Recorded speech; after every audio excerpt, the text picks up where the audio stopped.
Hello, hello, hello. Welcome back to the Saba show. And Everton lost to Newcastle.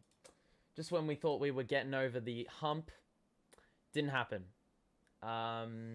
This one was in front of a hostile St James's Park crowd, and let's just say we weren't up to the task. Look, 3 goals scored, actually 4 in total, but all 4 of them, bar one, was jammy. Absolutely unconvincing. First, you got the Mason Holgate own goal, or the goal off of Jamaal Lascelles. It basically was off a clearance. Someone tried to clear it. It came off Lascelles, went into the back of the net.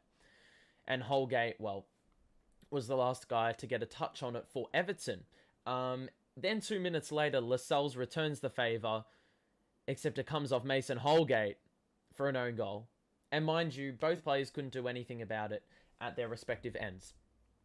Third goal, absolutely jammy as well. Little cross in.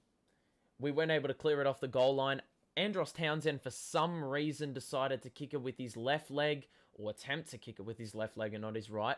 And, well, he did an absolutely woeful job of clearing the ball. So that was the second goal. And the third goal, well, that was just some good brilliance by Kieran Trippier. Simple shit. But look, we wanted the boys to win. The boys did not prevail. And mind you, it was an absolutely woeful performance. Let's be honest. Not really anyone to give credit to in this match. Sure, we saw Dele Alli, should I say, and Donny van de Beek, but they had absolutely no influence on the game, no impact on the game. As much as you try to twist things, sure, we saw them be on the ball a fair bit, but there wasn't really any impact in it for them, nor was it for any other player. We got to talk about the defense.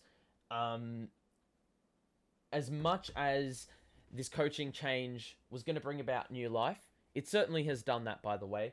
The defensive problems are not going to change because the personnel remains. You still have Keane, you still have Holgate, you still have Mina, you still have Godfrey, all those guys that were contributing to the goal-scoring problems before Frank Lampard came in. So, proposal is you need to change something. If you need to drop Keane, you need to drop Holgate, do it. Bring in Branthwaite and bring in someone else. The problem is Godfrey's obviously out. Mina went down again with what looked to be a quad injury. At least that's where he was holding. Then you've also got Damari Gray, who went down as well in what was a pretty innocuous injury, I believe. We were dropping like flies. We were battered and bruised. Newcastle were very reckless with their challenges, but in saying that, I will say this. As much as they were reckless, it really showed their aggression, their hunger, their will, their intent, and their desire to win the ball and win the game. And as much as it was the most unconvincing win that didn't consist of tactics ever, you know, that hunger alone got them through this. And they were on the front foot for pretty much the whole game. The first half, we had 57% possession. I don't know what that mark is now, but even though it was 57%, it was very misleading. Their 43% was much more damaging than the 57% we had, because we weren't getting it in dangerous spots. Mind you, the second half, even the first half, we didn't look dangerous in any way, shape, or form going forward, and that was quite contrary to what we did against Brentford, where we were much more confident on the ball.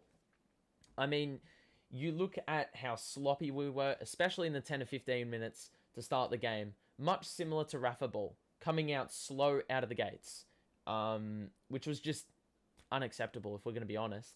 But that really set the tone for the game. You could attribute it to dewy conditions. Usually at night, I'd imagine it's pretty cold, and the ball tends to skid on the grass, so it's a bit more difficult to adjust to those conditions. Weighting the ball perfectly in your passes, but these guys are professional footballers, for God's sake, and they've got to adjust to it, and they didn't.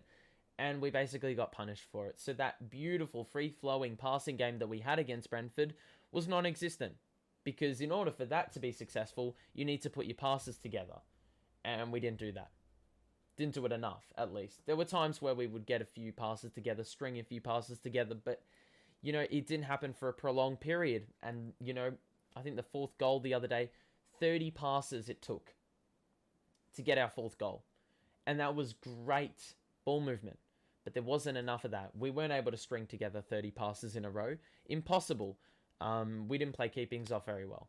So whether you could attribute that to Newcastle playing very well defensively and being very strong and physical at the contest remains to be seen. But you can also say that we just simply weren't good enough on the ball. Ultimately, I'm not going to chalk this down as an awful loss. Well, actually, it was an awful loss. But I'm not going to say that Newcastle were exceptional either. Some people would say that the referee calls were horrendous, and I would agree to an extent. But regardless, Newcastle should not have scored 3 goals today, nor should we have scored once. I would have probably considered this game to be a 1-0 or a 0-all.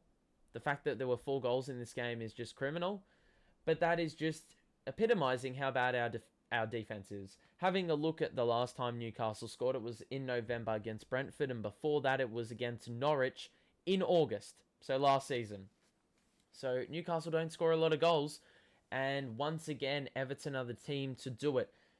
We conceded 5 to Watford, we conceded 3 to Newcastle, we conceded 2 to Norwich, we conceded 3 to Villa.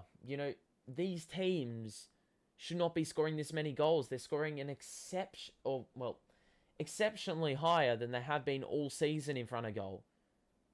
And, we need change. Unfortunately, we're going to have to ride the wave for the rest of the season, but where does the solution come from? Do you try Branthwaite out? As we saw in the Chelsea game weeks ago, he came out with a bit more grit and desire.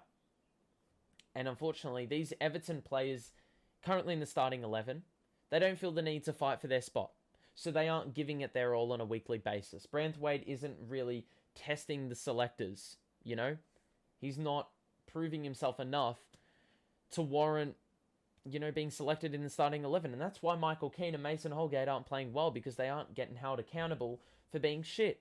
So, go figure. Man of the match. Could you even pick one? I've got absolutely no idea.